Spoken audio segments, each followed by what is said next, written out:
I'm Brandi Kruse. Coming up today on Undivided, we'll air the trailer for our new documentary, Operation Indoctrination. Plus, they told us that energy rebates were not a bribe to stop voters from repealing the Climate Commitment Act, but an email from the Department of Commerce proves otherwise. And Seattle's Macklemore is no stranger to activism, but did he take things too far this time? We'll discuss that and more coming up today on Undivided. Remember, you can support our show for just $5 a month by signing up at undividedpod.com.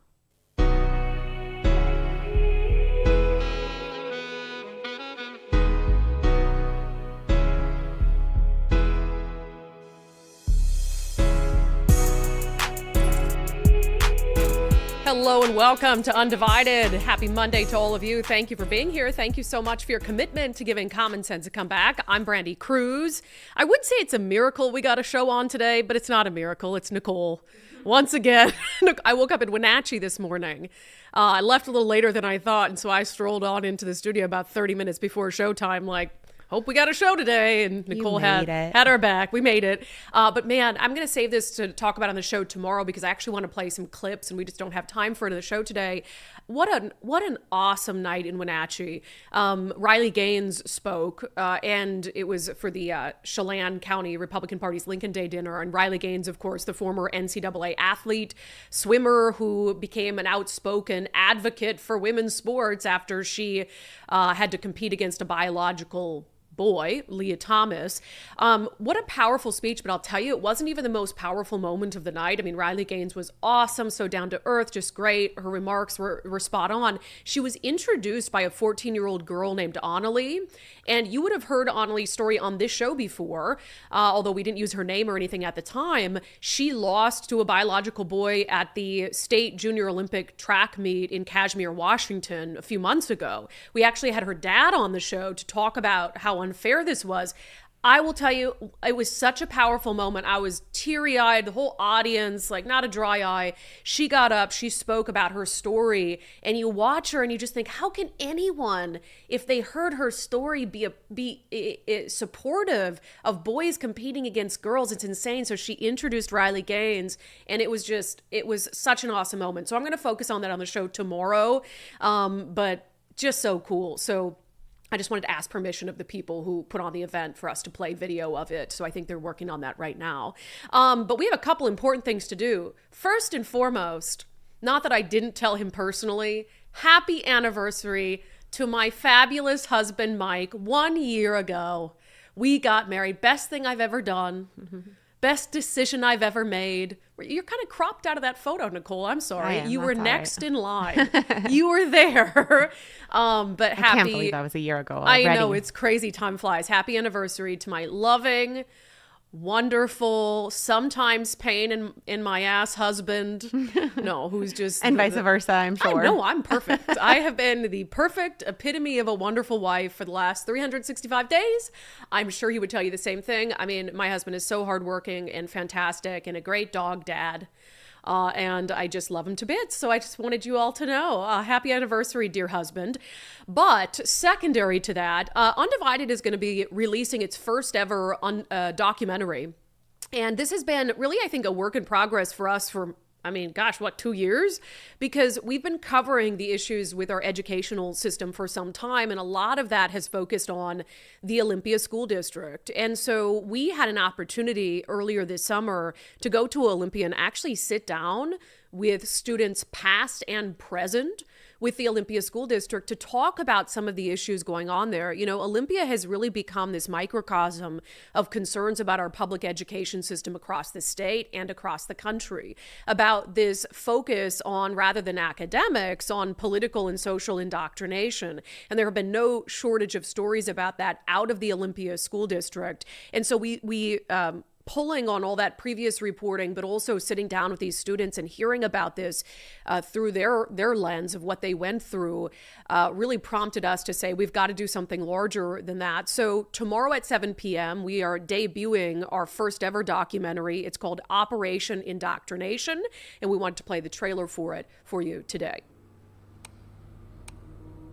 None of us joined the school board because we were hoping to supervise the decline of a once great school district. We ran for this board because we saw a wave of Trumpism taking over decision making in school districts all over this country. And people like me were like, dear God, I'm gonna run for school board before something like that in my community happens. And I will take exception with one important talking point that's been repeated a few times and I think is really problematic. And it's this idea that we as a board have driven students out of this school district with our woke politics. No way.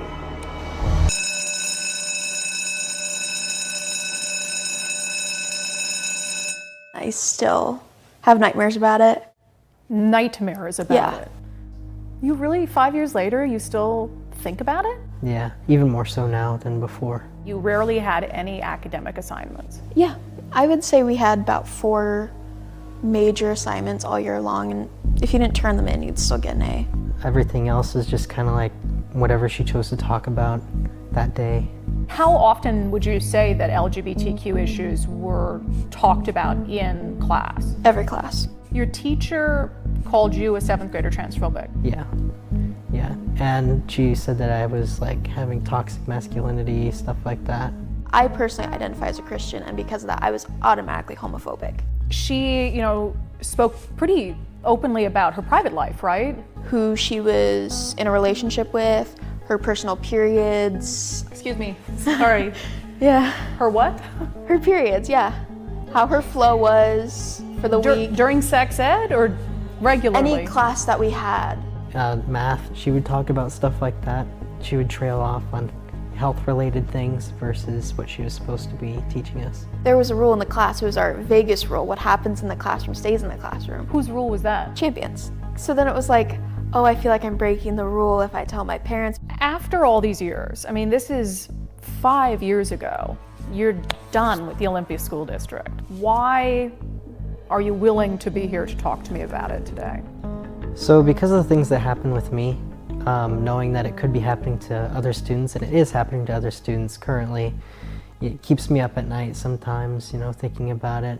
And so I just don't want to see it happen to other students. So you guys are doing your science class thing, and you find out you're going to have a guest teacher. It's going to be a 7th and 8th grade science teacher named Karina Champion. What was your reaction when you learned that Miss Champion was going to come into the class? I was just hoping that she wouldn't bring any sort of politics into it beforehand. Why would that be your reaction? She's just kind of known for it, and there's political stuff outside her door and like in the hall beside her door, and it's like, I don't want that in the classroom. Did you worry about that too, Peyton? It was a little bit concerning to me, but I was thinking, let's see the best in people. It's about bugs. It's about a bug quilt.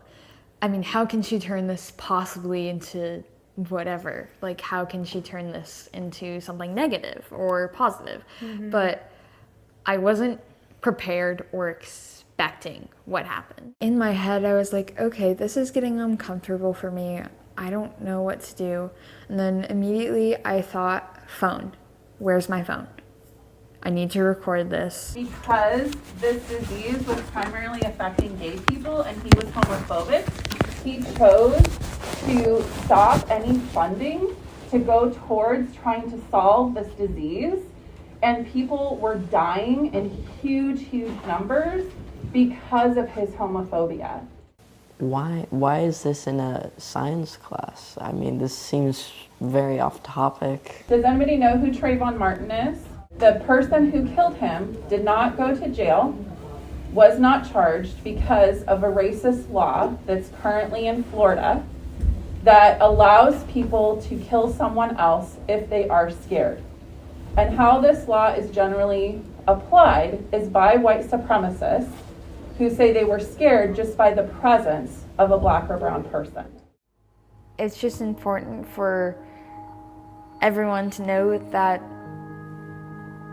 this is crazy, that this has happened. And no matter what side of politics it is, if it's ranting about Ronald Reagan being a homophobe, or ranting about Trayvon Martin and Black Lives Matter, or if it's ranting about MAGA and Trump should win the election, Neither side of politics belong in school, nor does religion, nor does anything that is personal beliefs. A teacher should not be forcing personal agenda onto students, no matter what it is. And it is so important that we try and stop this because it's out of hand.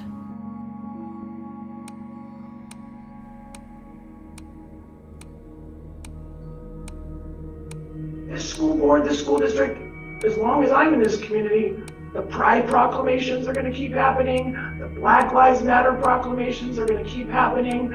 And if anyone has a problem with that, because you don't want to be in a school district where those are the values, bye. Again, Operation Indoctrination, a story of academic decline, will debut tomorrow across all of our streaming platforms, Patreon, Locals, X, Facebook, and YouTube at 7 p.m. Pacific time. We're really excited about it. And it is the culmination, I think, of a lot. And I don't want to use the word culmination because we have actually some immediate follow-ups we're going to do to it. And so it's going to, our reporting on this issue is going to continue. But when you look at so many of the stories we've covered on the education front, this is really about exposing them in a way that no one can deny. When you look at, in order for the left or Democrats in our state or OSPI to dismiss this documentary, they're going to have to look at the faces of, two sixth graders, two 18-year-olds and say, I don't believe them. I don't believe what they're saying. I don't believe their personal experience of what they went through in class. And I don't think that they can accomplish that. So there's something very powerful. It's different if I say it, if Nicole says it, if a parent says it, or a whistleblower says it, or a political candidate. But to hear it from kids, you can't deny that. You can't discount it. And I really hope that that's the impact that this documentary will have. Now, on Sundays with subscribers yesterday, I have to give all the credit in the world on this issue to Alicia Perkins. Alicia Perkins is a parent, sent 3 kids through the Olympia School District. Her and her husband both went to the Olympia School District themselves, and she became very frustrated about 3-4 years ago with the decline in academic standards and what seemed like an increasing focus on these political and social issues. So she launched a Substack called OSD Rescue. She also has a Facebook page called OSD Rescue, where she tries to rescue the Olympia School District by exposing a lot of what's happening there. In the lead up to this documentary airing, she joined us on Sundays with subscribers yesterday to talk about what's happening with OSD, but also, again, as a reflection of what's happening across our public school system. Once again, I think I was a little bit naive going into this, and I didn't realize how pervasive these ideologies are to the point of almost being like an evangelical religion. So if you look at something as it is your job as a teacher or an educator to impart these ideas, which I believe a lot of teachers who are newly coming out of colleges are actually being taught this, especially if they're going to local colleges like Evergreen State colleges and things like that. They really believe that this is their job. And so, I had a parent that went to one of our high school principals going over this, saying, my kid is at the point where he's writing papers to give the teacher what he knows the teacher wants to hear to preserve his grade, but he doesn't agree with this. And, he said, can you hold back a little bit on some of the politics and social ideologies? And the school principal flat out told him, we believe that these are equally important to math and science. So it's the situation where if somebody tells you who they are, believe them. Yeah. And they are telling us over and over and over again, these are our priorities. And in my opinion, it's no longer academics. Mm-hmm. Well, and as a parent, you can decide, right? And say, hey, I love this. This is great. I want my kid to come out of school, all wokeified, and you can stay there. But, are you hearing from parents who are making different decisions for their kids, or are they just sort of dealing with it? Both. So a lot of parents obviously have left. They're part of that 1,000 that have left. Have some of those people genuinely just moved or had other, reasons for leaving? Of course. But surveys have showed that hundreds of those parents and families are making a conscious decision to leave because of these. And they're citing basically 4 things. It's become too politicized. The social agenda is too pervasive. Safety issue has become huge because Our school district has become very anti-police. Yeah. We got rid of SROs because of this. This has increased safety concerns, which have also been shown to be an issue. And so they're leaving. So they're going to private, they're homeschooling, or they're transferring to other districts.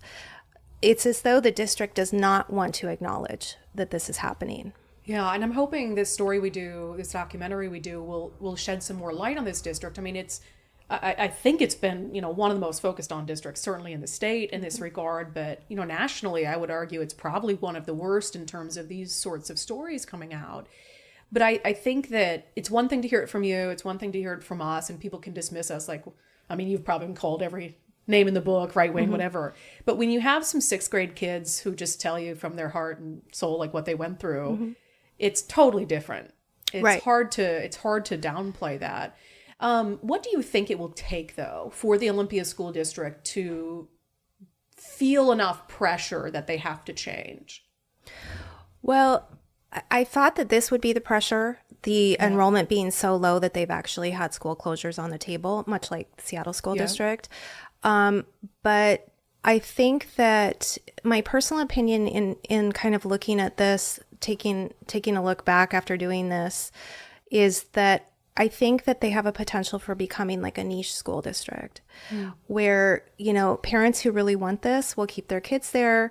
Other parents will just navigate through it by, keeping their kids in somewhat of a bubble. Like, we're just going to get through, this period of time because we can't go elsewhere. I hear from a lot of parents doing things like that. And I think that we're going to end up with is a divide where certain kids are going to be educated in public, and then other kids who have the means, for example, are going to be educated in private or homeschooling or online or other options. And to me, this is the most inequitable thing that can happen. So for educators, the big thing right now is equity. It's priority number one. And what they fail to see, because they can't get out of their own way, is that because they are not focusing on academics, what they're doing is decreasing actual equity for kids who are graduating, especially for those kids that they purport to be speaking for or wanting to help. So when you're graduating kids who are not proficient, you're decreasing their ability to graduate from high school and obtain gainful employment, go on to higher education with confidence that they know what they're doing. And that's the sad part to all this, is that this overarching theme of equity, I believe, is being completely squashed. Yeah, that's Alicia Perkins, a parent with the Olympia School District, but who's turned into just an excellent journalist in her own right, looking into these issues. She joined us on Sundays with Subscribers. You can watch that full interview by becoming a subscriber, undividedpod.com. And then tomorrow, across all our platforms with no paywall, we will be airing Undivided's first ever documentary, Operation Indoctrination. It will stream again across all our platforms at 7 p.m. Pacific time. So we hope you can join us for that. And once it airs, share it far and wide so people can hear from kids what is actually happening in this school district as an example of what's happening in other school districts across the country. All right, coming up next, shock of the century. You've been lied to again about the Climate Commitment Act. We'll get to it. Caught red-handed, the state caught red-handed. First, if you're thinking about selling your home this year, interest rates were dropped by the Fed, and so it might be an advantageous time to do so. I highly recommend reaching out to our friend Wes Jones of sellwithwes.com. First of all, their service is second to none. Their marketing plan and strategy is second to none. Sharona Rhodes, who's a fan of this show, her and her husband went to sell their home, and the staging that Wes and his team came in and did, she said, was exceptional. So now it's, okay, the house is empty and you're seeing all the things that you've never really noticed. Like, oh my goodness, there's a broken baseboard over there. Mm-hmm. Oh my goodness, that looks terrible. And he's like, calm down, staging will take care of it. Just don't worry about it. They came in and they staged everything. And my 17-year-old daughter just graduated high school. So we went in to look at the house after the stage and she said, Mom, I would buy this house. You've always hated our house. She said, this house is aesthetic. I love this house. Like, okay, 17-year-old child. And look, you can stage a house nice, but it doesn't matter one lick if you don't sell it. Well, Wes Jones sold their house in just 6 days for over list price. So He backs up that beautiful, beautiful staging with action. Sellwithwest.com, sellwithwest.com, a better way to sell your home. All right, let's, another lie. How many lies is it? Should we have a board in the studio where we just keep a little tally of the number of lies? We probably should at this point, so maybe we can catch up, that the government has told, that state government has told about the Climate Commitment Act. Let's talk about it. This segment is brought to you in partnership with our friends over at Future 42. Turn your frustration into action at future42.org, and you will have an awful lot of frustration after this. So, of course, Climate Commitment Act goes into effect, and we all knew, those of us with common sense, what the implication would be. We knew that it would raise gas prices because you're putting this financial burden and this tax, which is what it is, on polluters that they're going to have to pay, and that was being passed along to consumers. That's business, right? And so Governor Inslee had said over and over, in fact, we have the clip here, over and over when he was asked, like, hey, isn't this going to impact gas prices? And he just flat out lied about it. We're putting several millions of dollars to help people get a check so that they can help you pay your utility bills. It's a right thing to do for hardworking Washingtonians. Sorry, let's play this next one. At what point are you going to tell the people of Washington State that they're going to possibly see much higher gas prices next year because of the CO2 emissions tax? Which... Well, that's not true. They're not going to see much higher gas prices, maybe even lower than they are today. This is going to have minimal impact, if any, pennies. We're talking about pennies, potentially. Yeah, and that wasn't true. The pennies were like up to 50 cents at some point. And when it was just a few months after the CCA went into effect, Washington State had for the first time in our history the highest gas prices in the nation. And so then he continued on with his lies, when he couldn't lie about that anymore because it was very, very clear. He blamed construction on a pipeline. And then when that didn't work, he blamed greed from the gas and oil companies. And then he's like, well, none of that's working. And there's this initiative to repeal the CCA. So what can we do? The lies didn't work. People are still blaming us for the high gas prices. So then he's like, let's bribe our way out of this, right? And the governor had a press conference. It was like a Save the CCA press conference where he said, great news, because of the CCA, we're going to help people with the cost of their energy bills. We're putting several millions of dollars to help people get a check so that they can help you pay your utility bills. It's a right thing to do for hardworking Washingtonians. Yeah, the right thing to do is to give them, I guess it is the right thing to do, to give them back some of the money you took from them at the gas pump, but to frame it as some gift from the government is obviously just absurd. I mean, not only has the CCA raised prices at the gas pump, but that raises prices on food. And then, of course, the CCA has also raised energy prices. That's just a fact. So the governor did this thing where he said, oh, we're great. The CCA is awesome. We're going to help poor and middle class families with their energy bills.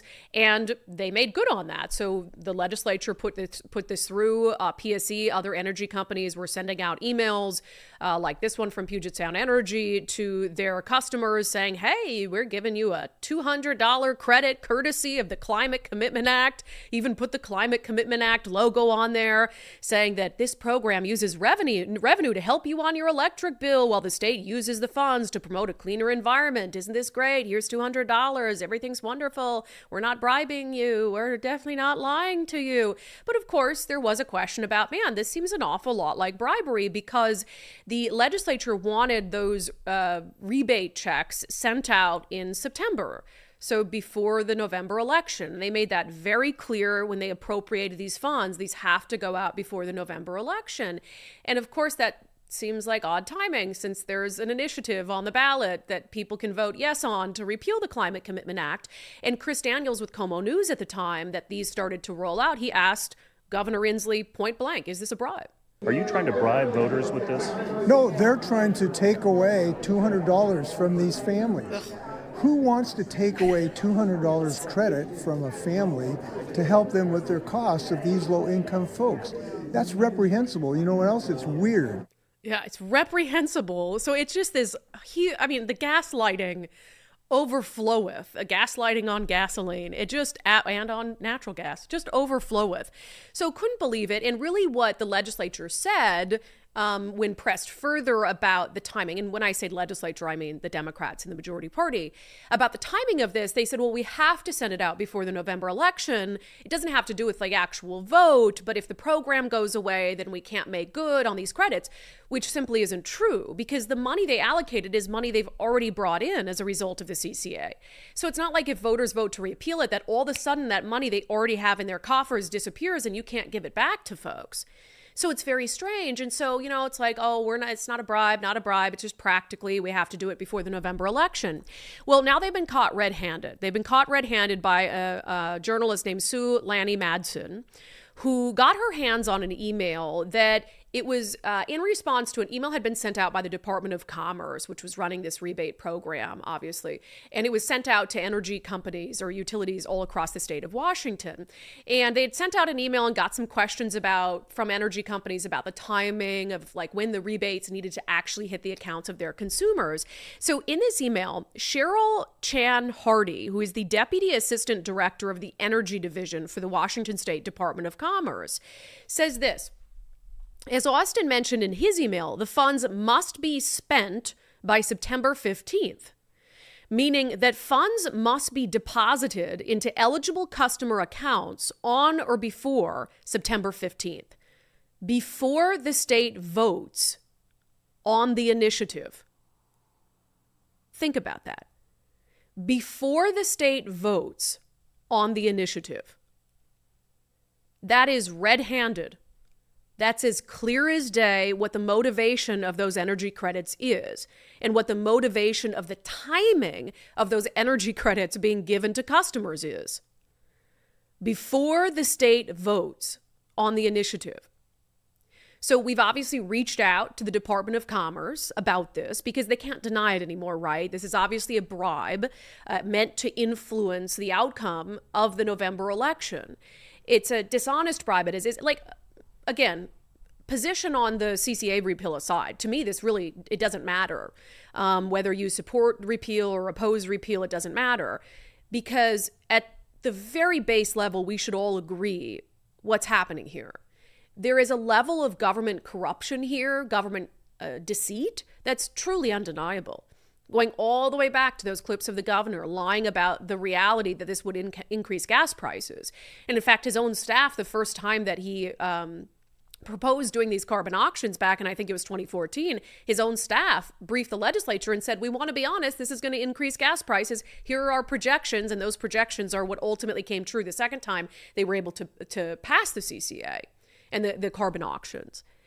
And so lie about that, get called on it, peddle all these other lies. That isn't working. People right, left, and center sign on to this initiative. It's clear it's going to the ballot. Now you're like, okay, what do we do? Let's say that we're gifting people these funds when really you're giving them back just a small fraction of the money that you took from them at the gas pump, at the grocery store, in increased energy bills. And there we have it in black and white from the Department of Commerce.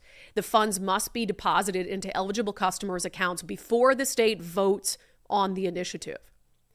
And there is, again, no reason for that. There's no argument for that. Even if voters vote yes and repeal the Climate Commitment Act, the funds set aside for these rebates already exist. They're already in a state account. They don't disappear if the CCA goes away. The only reason to have distributed them this month or to be distributing them in September is, as the Department of Commerce now notes, because they want them to hit customer accounts before the state votes on the initiative. So vote how you want to vote, but vote with the knowledge that you have been lied to every step of the way as it pertains to the CCA, and that should bother everyone, right, left, and center. That segment is brought to you in partnership with our friends over at Future 42. Turn your frustration, man, it's bottling up. I got frustration overfloweth. Turn your frustration into action at future42.org. And I also want to note, Nicole, I think we're having Sue on this week at some point. Is that confirmed?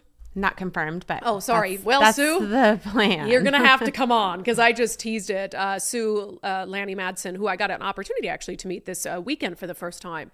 She does some wonderful reporting, some great investigatory work, and we wouldn't have seen this email if it weren't for that. And so we're gonna effort to get her on this week to talk a little bit more about it. All right. We know Macklemore, the rapper, in case you don't know who Macklemore is, has been an activist. I mean, I remember, 10 years ago. This was before I was even in TV, I think. Him marching in protests in Seattle. I remember it because I went up to him to shake his hand and ask if he'd do an interview, and it was the limpest handshake I've ever gotten in my life. I was shocked by it. But that's not why we're talking about him today. We're talking about him because now he's been very kind of, I would say, certainly pro-Palestine, bordering on pro-Hamas. He said something at a concert over the weekend that has people wondering whether he's taken his activism too far. Let's talk about it in our segment, Unbelievable.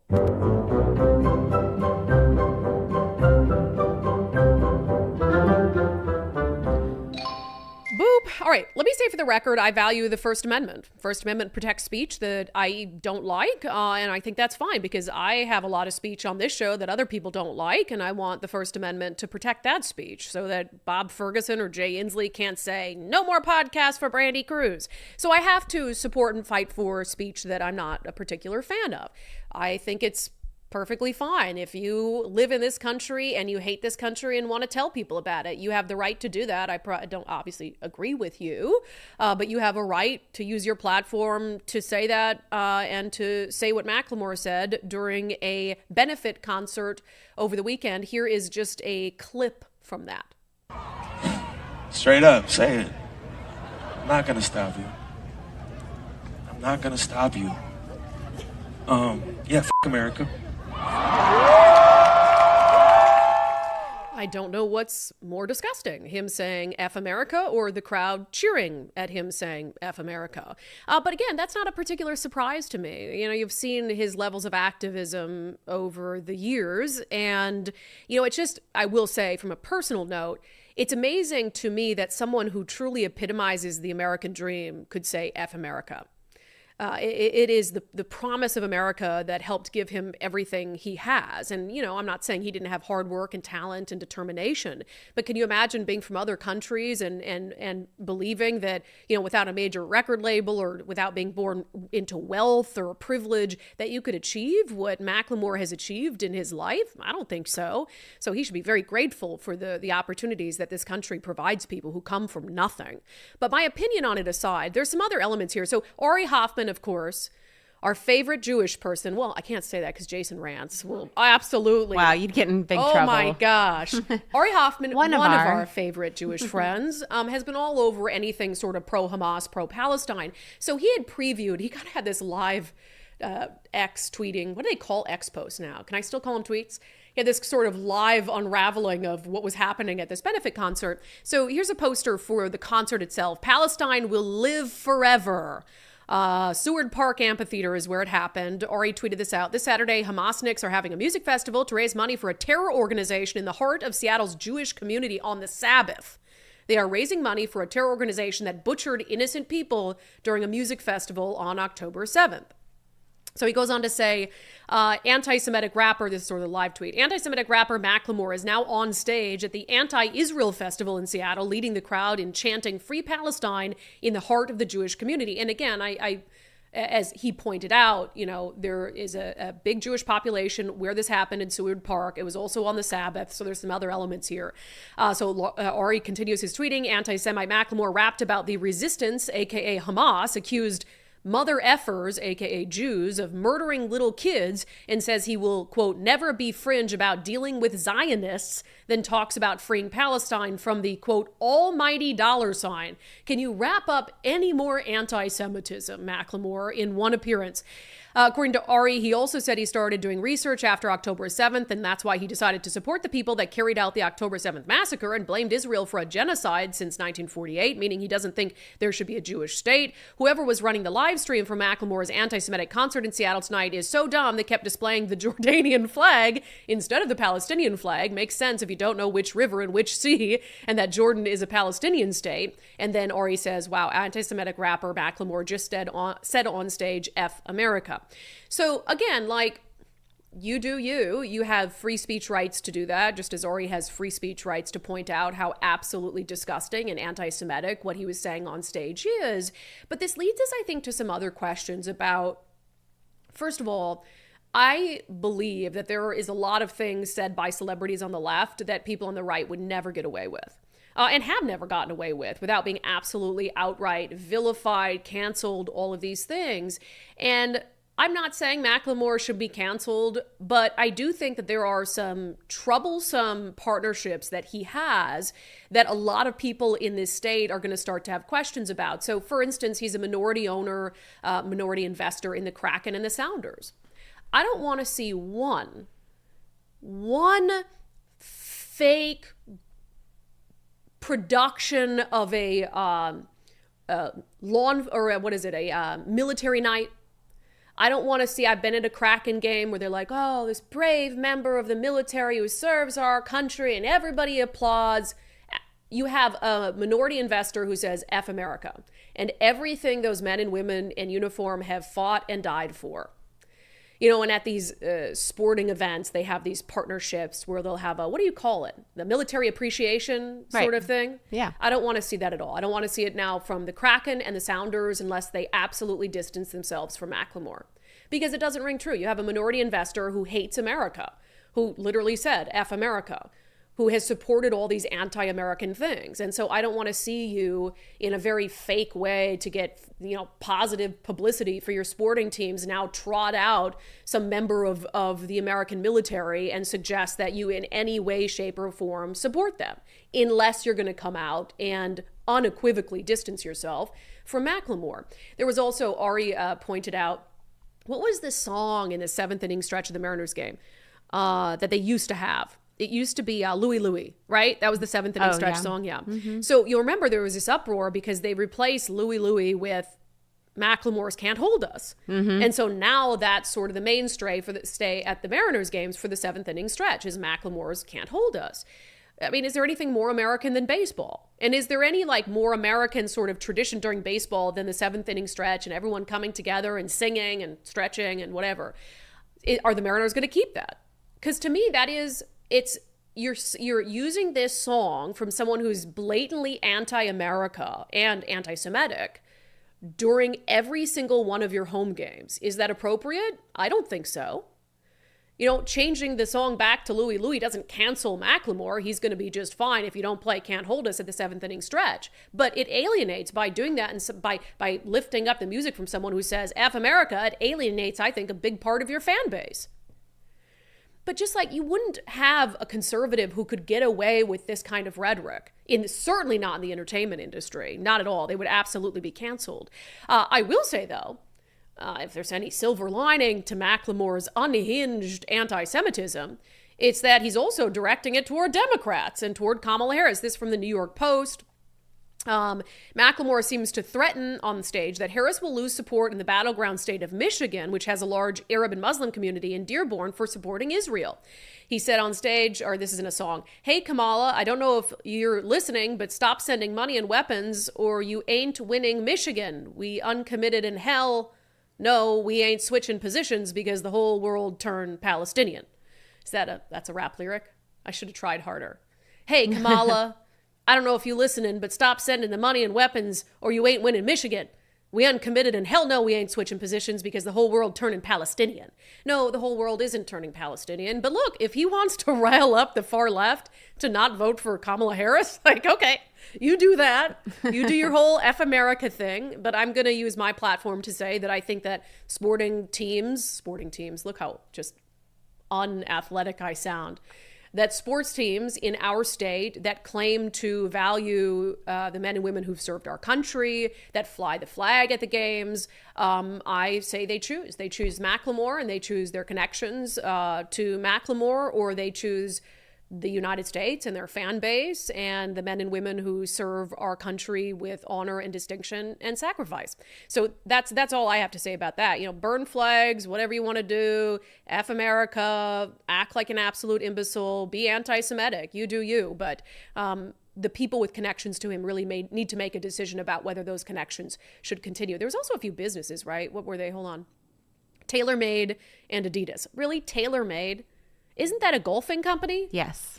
Really? TaylorMade? I think that if there were any on this list of Kraken, Sounders, Adidas, TaylorMade's got to be the one that's like, yeah, we ain't for that. right? Absolutely. I mean, you would think. You would think. And all Adidas, I don't have any expectations out of them. But yeah, free speech is free, but it's not free from consequence. So let's hope there are some consequences for Seattle's Macklemore. Unbelievable. All right, coming up next, we'll get to some national news, but there's a little bit of a local tie there. First, we've been talking about Natchez RV Resort. If you don't own an RV, and first of all, can I just say, not to disparage other RV resorts, but I did a huge drive around the state this weekend. So I went from here to Spokane, up and over the Grand Coulee to Omak, to Chelan, to Wenatchee, and back on Highway 2 to back to the studio. And I drove by a lot of RV resorts that I feel like were the setting for serial killer movies. And I was like, holy smokes, compare those to Natchez RV Resort. It's kind of ridiculous to even call Natchez an RV resort because it's beautiful. And if you don't have an RV, they now have these turnkey park models that you can come check out, and they are ready to go. And it's a perfect way to make Natchez RV Resort your home away from home. I mean, absolute luxury resort. RV resort part of it aside, they've got so much going on there, and this way you don't actually have to have an RV because they've got those park models, so you can enjoy their 4,300 square foot clubhouse that they just opened. Absolutely gorgeous inside. It's got an indoor-outdoor fireplace, gourmet kitchen. They've got pickleball courts, tennis courts, you name it, and a ton to do around Natchez. So check it out. Check out their turnkey park models. Make a reservation to head out there. NatchezRVResort.com and NatchezRVResort.com. All right, San Francisco officers are dressing up in inflatable chickens to catch law-breaking motorists. Okay, all right. So I'll bite. Let's talk about it. San Francisco cops using a silly stunt to catch lawbreakers. This is from San Francisco Gate. So they invited reporters along as San Francisco police officers in chicken costumes attempted to break people who weren't stopping for them at a crosswalk. On Monday morning, San Francisco Police Lieutenant Jonathan Ozol wore a flamboyant inflatable chicken costume as he attempted to navigate a crosswalk near the intersection of Rousseau Street. The purpose of the exercise was to issue tickets to drivers who flouted state law by not yielding to a pedestrian as he attempted to cross. Quite a few drivers failed that test. Monday's exercise, which I watched, according to the reporter, went as such. Ozol would attempt to enter the crosswalk, and if a driver didn't yield and allow him to cross, he would wave at two other officers parked nearby. From there, one of two officers, one on a motorcycle and the other in a standard squad car, would follow the flagged driver and pull them over. Okay, so funny, like cute, I get it. A couple issues just from a safety perspective. In a place like San Francisco, if someone in plain clothes wasn't dressed as an officer in an inflatable chicken was trying to cross the street and wanted me to stop, I ain't stopping. Because there's a good chance in a place like San Francisco, same as Seattle, it might be a person who's out of their mind on drugs or mentally ill, and they're going to pull out a knife or a gun and kill me. So yeah, if I see someone who looks Looney Tunes, I'm not going to stop my car in the middle of the street for them to cross. So this is just a flawed exercise. And it's a little bit of baiting in that regard. It's like, oh, I'm going to challenge you to stop, but you look crazy. I'm not stopping for you. But there's a bigger issue here. Besides this poor officer, is that really what you signed up to do, is dress up in a chicken costume and try to bait people for it's just ridiculous. Does San Francisco not have anything else for its police officers to do? That's the big problem here. It's like, yeah, it's funny. There's videos of it like, ha, ha, ha, he's dressed like a chicken. Yeah, people are dying on the streets of fentanyl overdoses. There's a crime crisis in San Francisco. It looks like a scene out of a zombie apocalypse. You're also dealing with a police staffing crisis for the same reason we're dealing with a police staffing crisis. And you have officers spending their time, 3 officers to do this one exercise, trying to stop people who don't stop at a crosswalk for an officer wearing an inflatable chicken costume. Am I wrong to think that is just absolutely stupid and a dumb use of limited resources for a city that's in the middle of a public safety crisis? And Nicole, she was looking at some things that have just been happening just in the last couple weeks. Meanwhile, tourists got blowtorched by a crazy man in San Francisco, and a nudist had to step in to save him. So yeah, you got that kind of stuff going on. Hey! Crazy man. Oh, good for the nudist. Now, I don't know if it's a traditional nudist. Oh, it's 2 nudists. Yeah, there's a couple, yeah. There must have been a nudist thing. So that's happening on the streets of San Francisco. Crazy man blow torching a tourist and then the nudists have to step in and save the day. I feel bad for the person who had to spend time blurring that video out.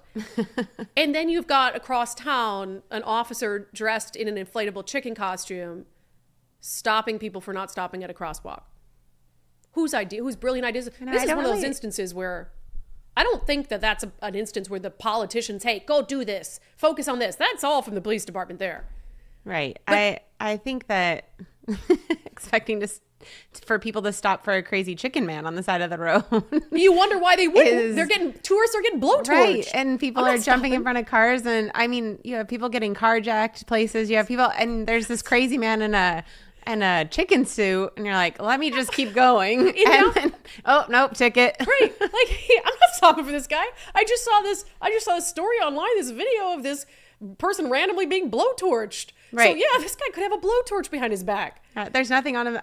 He didn't look like a cop in a chicken soup. I mean, he looked like a weirdo in a chicken costume. In the Henley tea, whatever. Anyway, yeah. How dumb is this? I feel like it's a little ridiculous. I'm usually all about the cops, and I want them to have a little fun, but this seems ridiculous. Absolutely absurd. Nicole, we were talking to her on my drive over, and she brought this up, and I'm like, I don't know, it's just a funny thing. And then she started listing the reasons we should talk about it. I'm like, you're right. And now I'm fired up about it. That is so dumb. And also, I don't like my cop in chicken suits running around the streets. No, you look. I want you to be ridiculous. Respectable.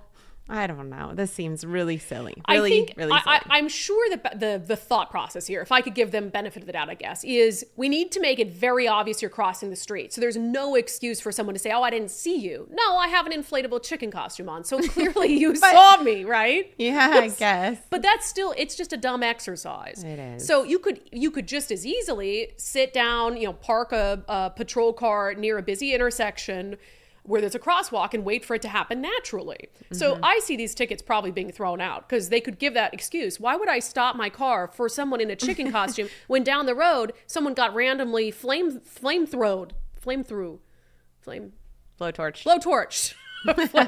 Flamethrower would be a whole nother issue. But think about that. In downtown Seattle, somebody with a chicken costume, I might even hit them because I might be like, I'm saving someone else here.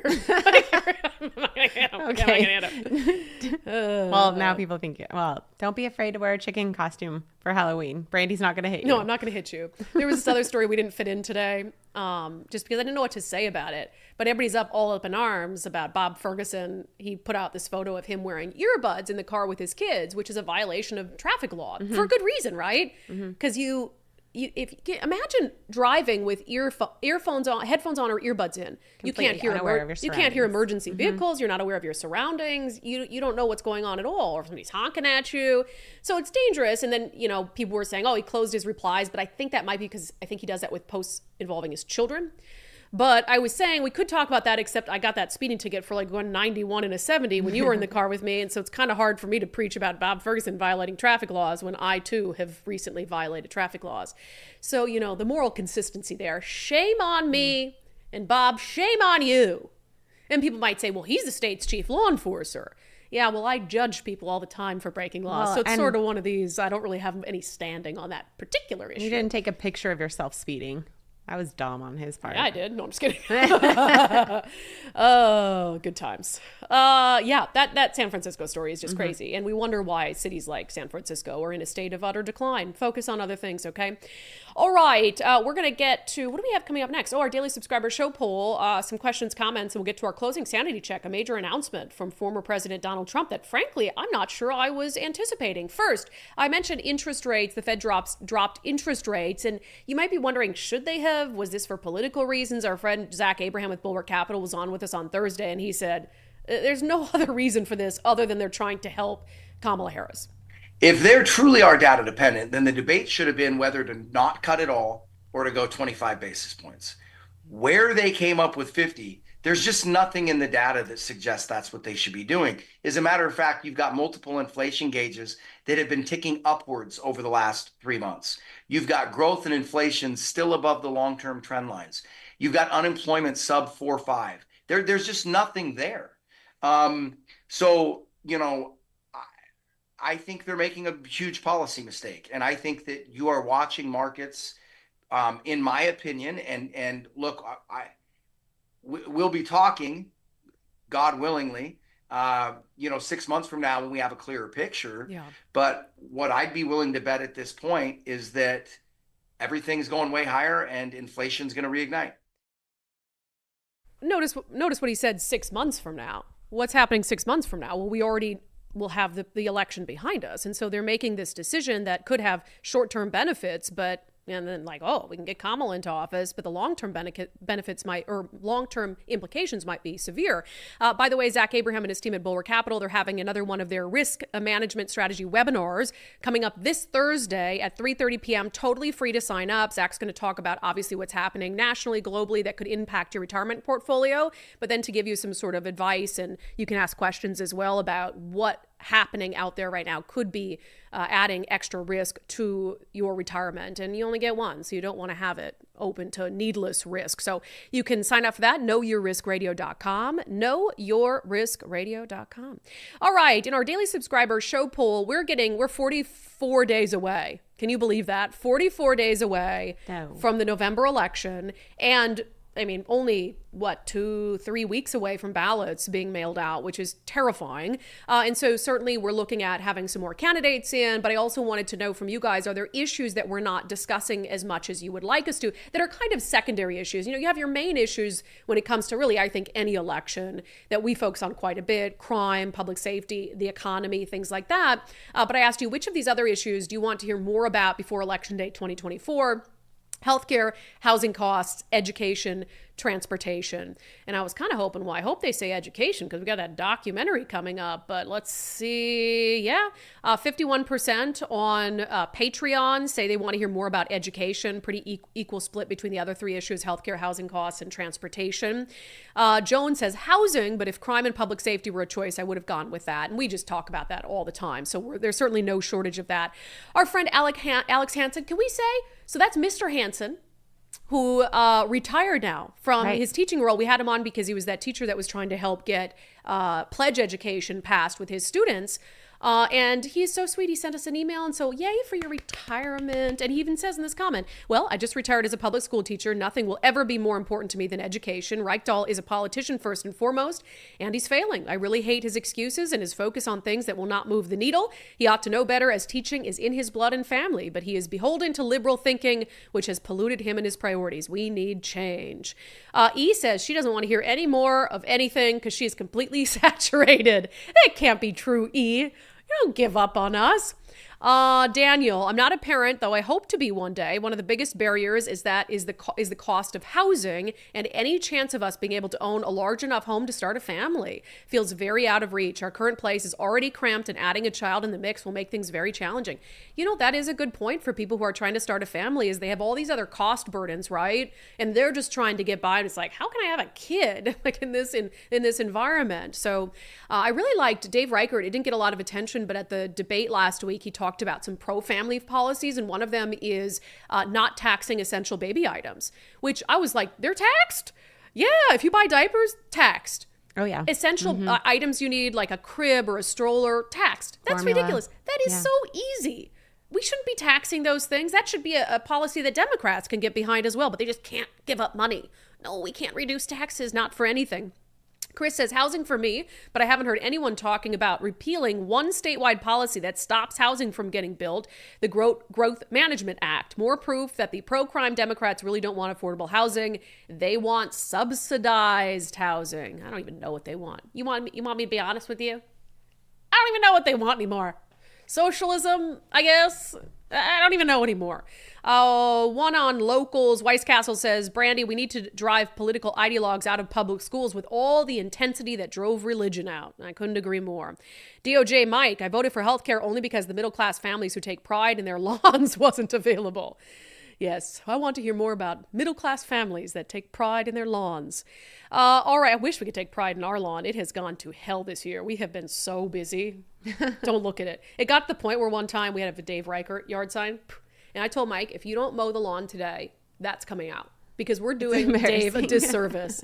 So he mowed the lawn. He did. Okay, good. All right. Baron of Gray Matter, $10 super chat. School vouchers are the only answer. Let the money follow the student. If public schools are so good, there won't be an issue. Obviously, the teachers union knows they're failing students. Parents choose. And we talk about that all the time. If school is great, you'll have no problem if students have a choice. Matthew Cook with a $10 super chat. Department of Education and educators embrace pedagogy of the oppressed by Paulo Freire, Brazilian educator and Marxist, who believed public schools were to be used for social and political change, aka indoctrination. Lieutenant Dan 457, treating classrooms as your own personal therapy session and blog feels like a complete abuse of a teacher's authority. And again, I am sure in red states there are teachers who are talking about how great Donald Trump is. And that is also not acceptable. And I thought the young woman who we featured in the trailer for our documentary she's in 7th grade this year.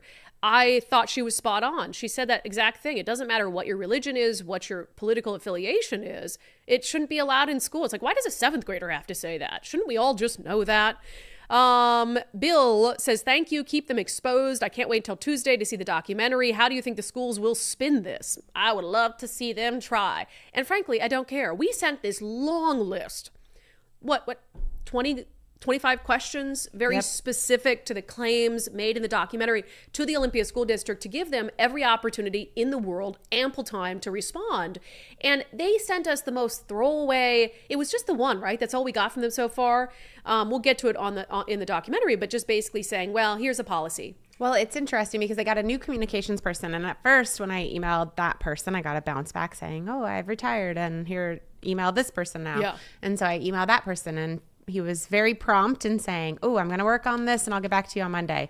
And then a few hours later, I got, oh, it appears that she's been communicating with you already. And I'm going to just send you her answer. Yeah. And it was blah, a blah, blah. so he got shut down. He was going to try to answer it. And 100%. Somebody got to him, shut him down, said, don't respond. Don't respond. So you know what? We don't care if you don't respond. So this is not going to be great for the Olympia School District. And hopefully it opens a lot of more eyeballs to what's going on. All right. On the proof in the pudding, proof in the email that the CCA, the rebates are a bribe, an election bribe. Rick Johnson says, giving us back our money. Gee, thanks, Jay. That was a very expensive $200 for Washingtonians. Worst return on investment ever. Like, hey, let me give you $600 of my hard-earned money every year, and then you'll give me back $200. Oh my gosh, Jay, you are such a generous dictator. L3001 USPSA. You know what's weird? Asking voters to continue giving up over $600 a year in exchange for a one-time payment of $200, 100%. Baron of Gray Matter, $5 super chat. Low information mouth breathers think the rebate magically appeared as a gift from government. Yes, your neighbors are clueless. I haven't even mentioned this. I was in Spokane and Dennis Prager was the keynote in Spokane on Friday. First of all, the man is so smart. And he had this fantastic speech. I should also ask them if I can post it, where he talked about you can either choose freedom or you can choose freebies. And he said human nature is to want to be taken care of and to choose freebies. And if the government's going to give you something, just take it. He says, but if you take it, you can never choose freedom. You can never have freedom when you're relying on freebies, quote, quote, from the government. And he had this whole spiel about all these examples. And I'm like, holy smokes, he's so right. So Absolutely. Few people are actually choosing freedom. Yeah, I think that comes down to parenting and how you're brought up. And there's another comment in here about why Olympia might be doing, they're making kids weaker, making them rely on government, because that's where it starts, right? You teach your kids to work hard, work for what they earn what they want, earn what they receive in life, and be proud of that. Then you are raising a whole different generation than if you teach them that freebies are the best and you can rely on the government and you're a victim and you deserve this and all of this. Like that's a different species. Yeah, well, one of the things Prager said, and I'll actually read that comment, is from Lisa Elias. She says, dumbing down kids is intentional. Making them dependent on government means they will vote their freedom away and keep one party in control. Very spot on. One of the other things Prager said is, like, he took a shot at school lunches. And I know school lunches have been kind of a bipartisan issue, but he said in California, they're giving kids breakfast and lunch. Yep. Like he said, I'm sorry, but that's a parent's responsibility. You should be able to, at the very base level, feed your kids. And obviously some parents are struggling financially, but now, regardless of need, you could be a high income family, a child from a high income family, you're getting breakfast and lunch at school. So they're bringing you there, they're feeding you, they're educating you, they're indoctrinating you, and they're spitting you back out after 12 years, sometimes even, 16 years, and basically saying, like, hey, we want you to be a model of what we have trained you and fed you and facilitated you to be. And that's a very scary thing. Well, and that's all in the name of not embarrassing the ones that need it, right? The ones that need the free lunches. They're like, well, we don't want to make them feel isolated or whatever. But in reality, that teaches you to be a stronger person, right? You like, I don't want to feel like this forever. I'll learn from this and I'll do better. And, people, I don't think that was really the case anyway, because they kind of give you a card and it just comes out of an account. Nobody knows where you're getting the account. Why would they have to make it? But that's one of the arguments is that it's like, making those people feel less than or whatever. But again, take those circumstances in life and learn from them and become a stronger human. And instead we're coddling them the whole way through. Yeah, because my recollection of how that worked, and I know it's been a very long time since I've been in elementary school, like at least 15 years since I've been in elementary school. Don't do the math. It's been longer than that, obviously. I just threw my 25th reunion this weekend. You did? I did. How was that? It was fun. Yeah. You threw it? Of course you threw it, because you're a planner. Yeah. Well, I was the senior class secretary, and the president and vice president didn't really get involved. So I just took over. Shocking. So mine would be the 20. So I graduated in 06. So I've got 20 years coming up in 2 years. Guess who the class president was? You? Shoot. Looks like I'm planning another reunion. I'm not going to do that.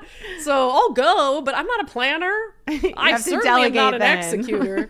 I mean, it's not good. I got to delegate. So, but you know what the trick is? Free and at a public spot. Free to attend. You're not having to pay because a bunch when you say pay this or RSVP or don't come or like get tickets or whatever, nobody comes because they don't want to commit. But if you say free and people last minute are like, oh yeah, I guess I will. And then it's fun and everybody gets anxiety, but then it's fun and easy. And then more and more people come. Did you just now, cause I'm enthralled by this.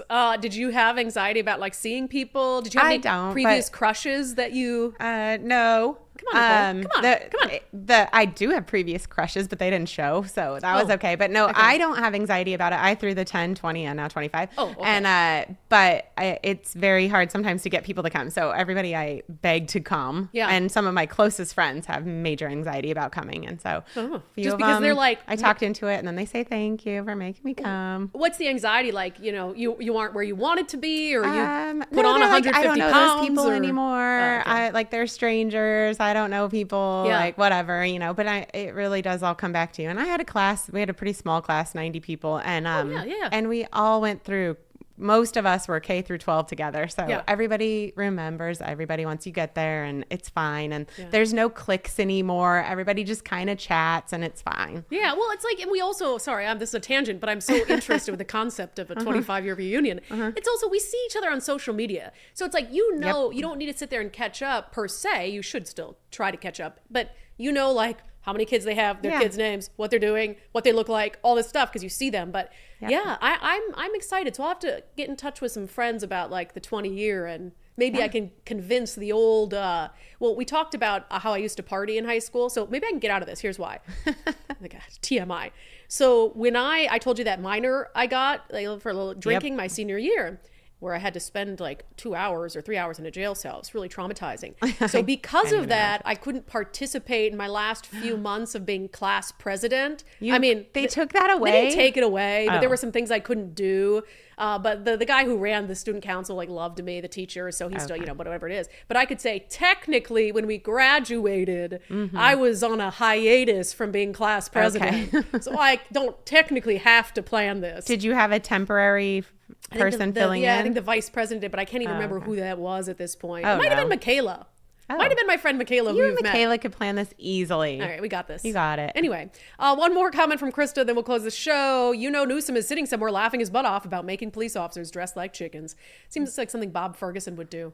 I don't like it. Somebody said that those stings, I don't know what you call them, but are funded by other agencies. But again, it's just kind of a money grab. They get $400 or $300 or $400 a ticket, they said. I'm like, oh, so they're just like, oh, we need some money this week. Let's go ticket that's a lot. People for not stopping for a chicken.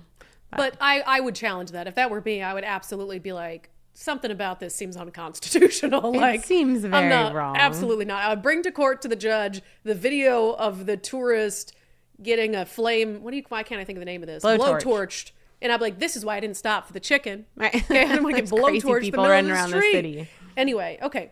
Nicole, thanks for picking up my slack today, per the usual. Let's get to our closing. Sanity, check. So I've said one of the reasons why I think it would be great to vote for Donald Trump is because then, like, he'll serve his second term and he'll disappear. I was kind of concerned, and I said it on the show a few weeks ago, that I thought that if, you know, and look, I'm going to vote for the guy. If it's him and Kamala Harris, I'm voting for the guy, so don't get me wrong. But I kind of said, like, gosh, if he loses, he's going to run for every election until he passes away. Every single one. And, like, we're just never going to be able to move on. Well, he was on Cheryl Atkinson's Full Measure, and he said that's actually not the case. Here's a clip. If you're not successful this time, do you see yourself running again in 4 years? No, I don't. No, I don't. I think that will be it. I don't see that at all. I think that hopefully we're going to be successful. Yeah, he says he doesn't see that at all. So I think that's very good, very sane decision for him to make. He's also going to be fairly old in 2028, so he's going to give it one last shot. That has been your sanity check. That has been today's episode of Undivided. Reminder, we will be debuting, so we'll have a regular show tomorrow. We'll be debuting our Undivided documentary, Operation Indoctrination, tomorrow at 7 p.m. Pacific time, streaming across all platforms. So that shall be exciting.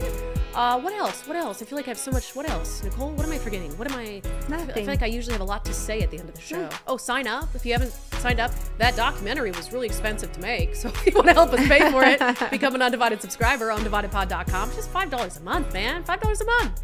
Undividedpod.com. I think that's it. Happy anniversary, Mike. I love you. I'm looking forward to dinner tonight. A little steak dinner. I owe you and Daryl a steak dinner, so we'll have to get going on that at some point. So maybe I could squeeze in 2 steak dinners this week. Yeah, okay. We'll see you back on the live. I ran out of stuff to say. See you back on the live show tomorrow at noon.